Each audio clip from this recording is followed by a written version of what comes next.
Então, no Evangelho de hoje, nosso Senhor Jesus Cristo, Ele nos convida a refletir sobre o sentido profundo da entrega e da verdadeira consagração a Deus.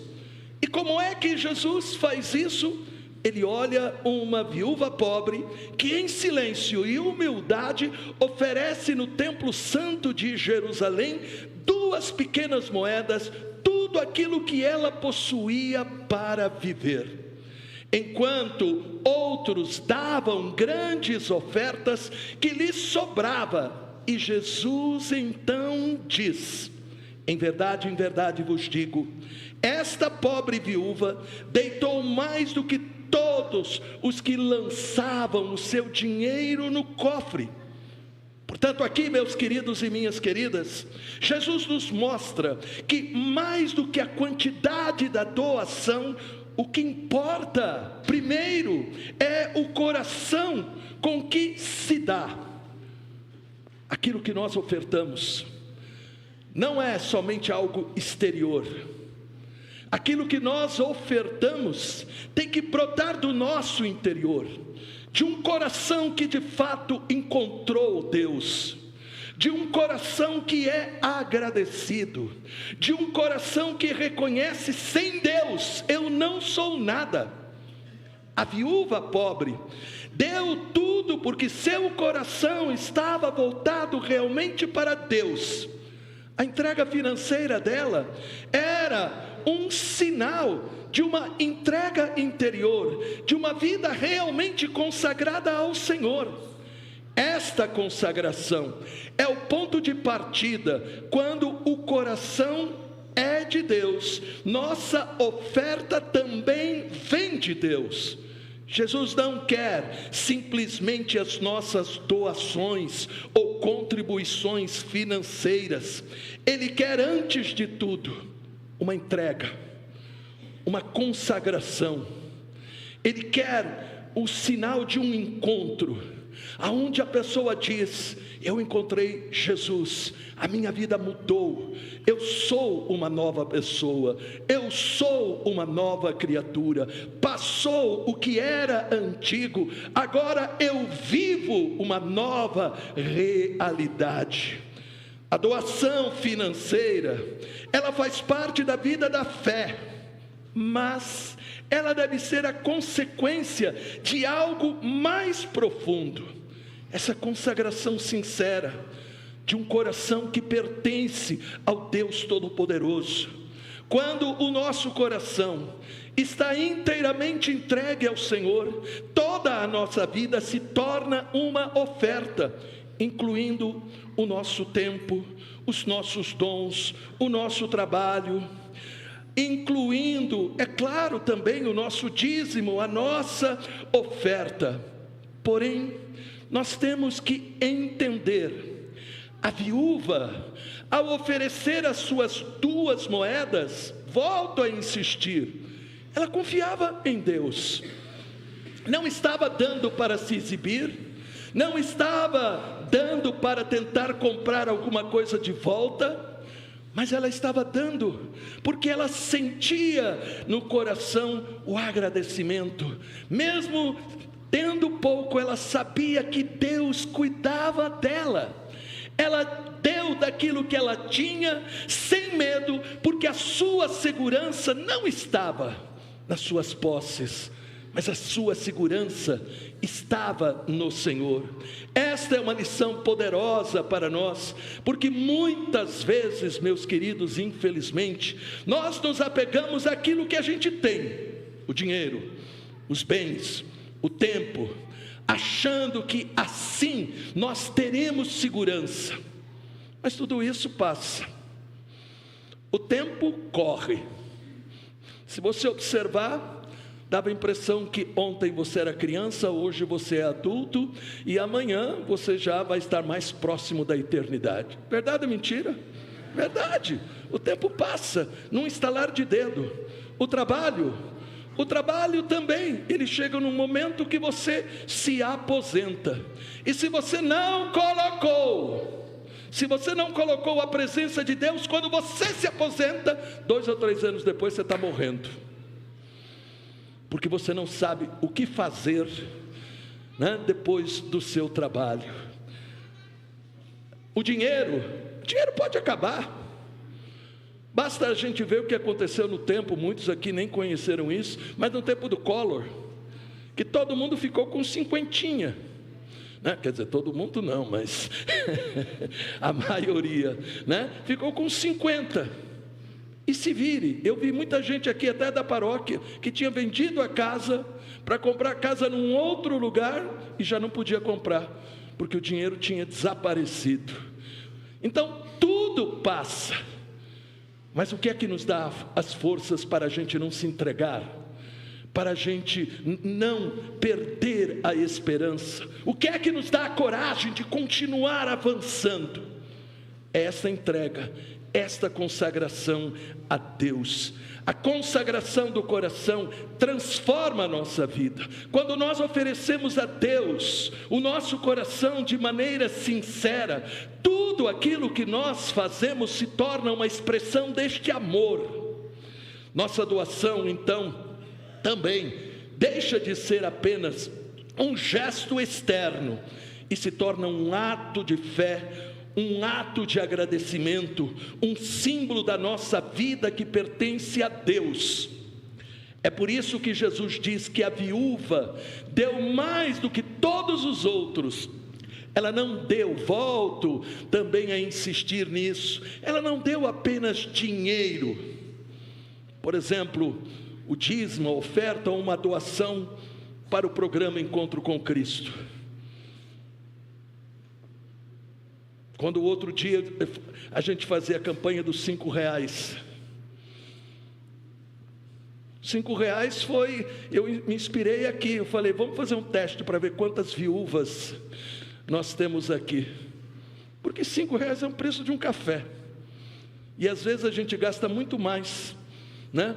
Lá no Burger King, no McDonald's, nos lugares por aí aonde a gente vai. Verdade ou mentira? Toma um refrigerante ou compra qualquer outra coisa. A gente tem que descobrir, meus queridos, a gente tem que descobrir que nós temos que pedir para o Senhor que Ele nos ajude a ter um coração como o da viúva. Não é dar tudo, amém? Pronto, agora eu vou pegar tudo que eu tenho e eu vou dar. Não é isso. Significa que cada um, diante de Deus, tem que se examinar. Cada um tem que se perguntar: eu tenho sido agradecido realmente? Porque a missa, a palavra Eucaristia, o primeiro nome era partir o pão, o nome do encontro, se tornou Eucaristia, porque a palavra Eucaristia significa o quê? Ação de graças, agradecimento. Toda missa é agradecimento. Se o meu coração é agradecido, eu não coloco resistência para rezar, para ler a palavra, para vir à missa, para testemunhar, trazer as pessoas para a igreja, e também para o dízimo, para a oferta, para uma doação. Se, por exemplo, o programa tem ajudado, não coloco dificuldade. Por quê? Porque não quero só receber, eu quero também devolver para Deus aquilo que Ele tem me dado, alegrando, né? Porque eu conquisto outras pessoas para viverem o que eu estou vivendo, amém? E aí, aquilo que nós temos se torna bênção, como aconteceu com a viúva do tempo de Elias. Ela só tinha um pouquinho, e ela dizia: eu vou comer e depois vou morrer, porque não vou ter mais alimento.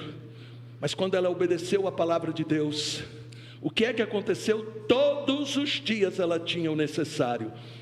Ela não tinha assim coisa para desperdiçar, mas todos os dias, disse a palavra, tinha para Elias, tinha para ela e tinha para o filho dela. E foi a única viúva que teve o necessário naquela crise de comida em Israel, porque ela soube confiar em Deus.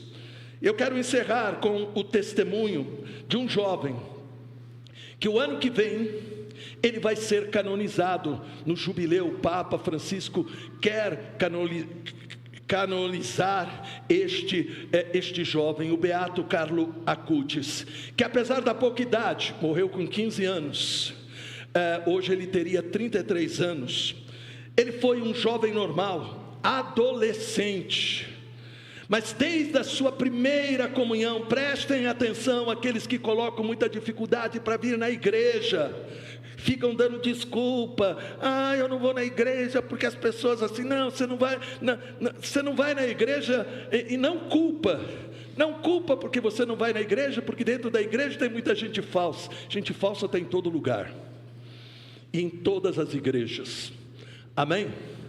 Se eu ficar olhando para as pessoas falsas, eu vou deixar de ser padre.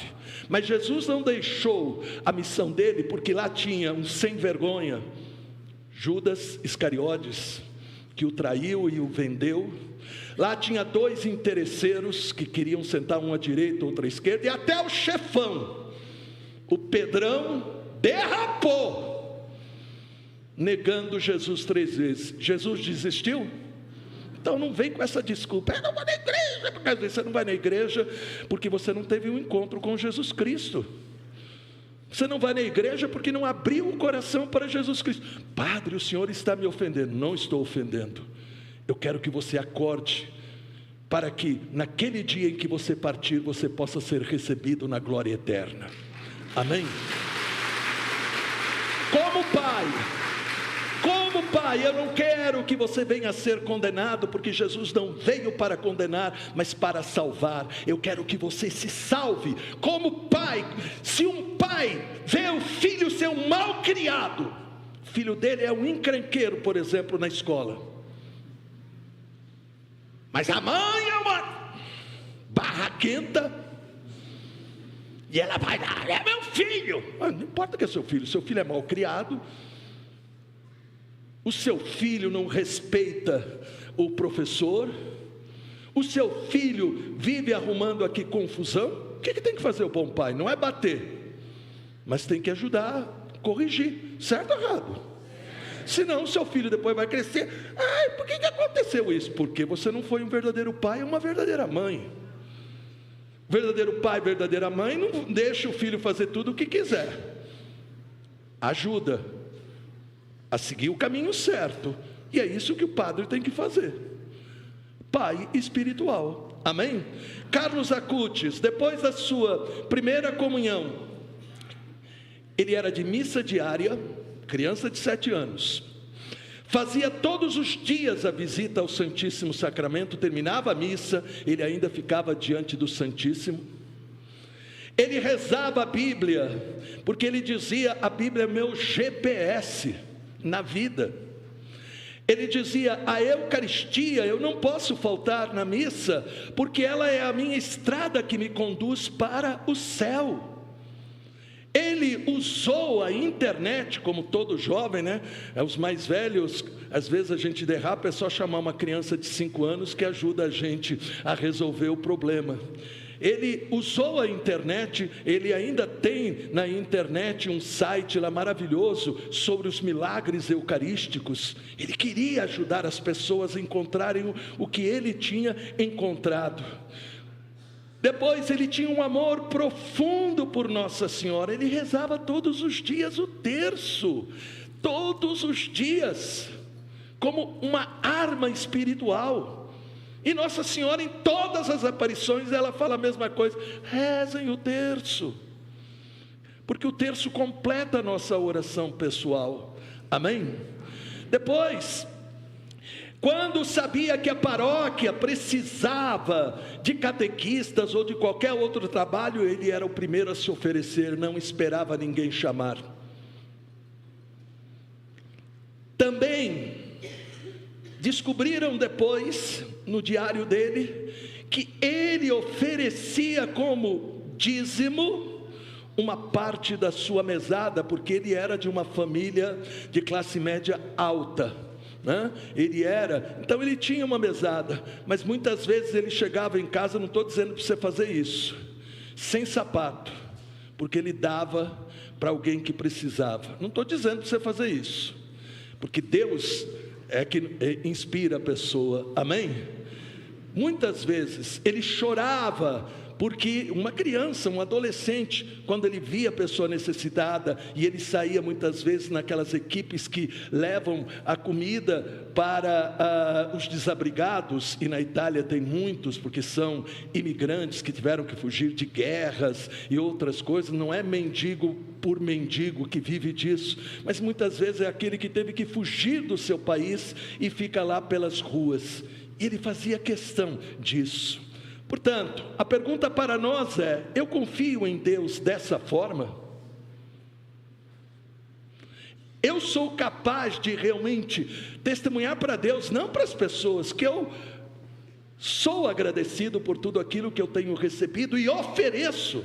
Confiar em Deus não significa que tudo será fácil, mas significa a certeza de que Ele está sempre ao nosso lado e jamais nos abandona. Aqueles que puderem, de joelhos, curvem a sua cabeça com reverência, repitam comigo: Senhor Deus, eu hoje me consagro inteiramente a Ti, inspirando-me no exemplo da viúva do Evangelho e de Carlos Acutis, que eu aprenda a dar o melhor de mim, com humildade, oferecendo onde houver necessidade, meu tempo, minhas habilidades e a minha atenção para servir na igreja. Que a minha doação no dízimo e a oferta brote do meu coração agradecido, que não entrega o que lhe sobra, mas o que recebeu de Ti. Senhor, transforma meu coração, para que, como as viúvas da primeira leitura e do Evangelho, e também de Carlos Acutis, eu confio em Ti, bem forte, Senhor, com a força do Espírito Santo, transforma o meu coração. Amém. Creio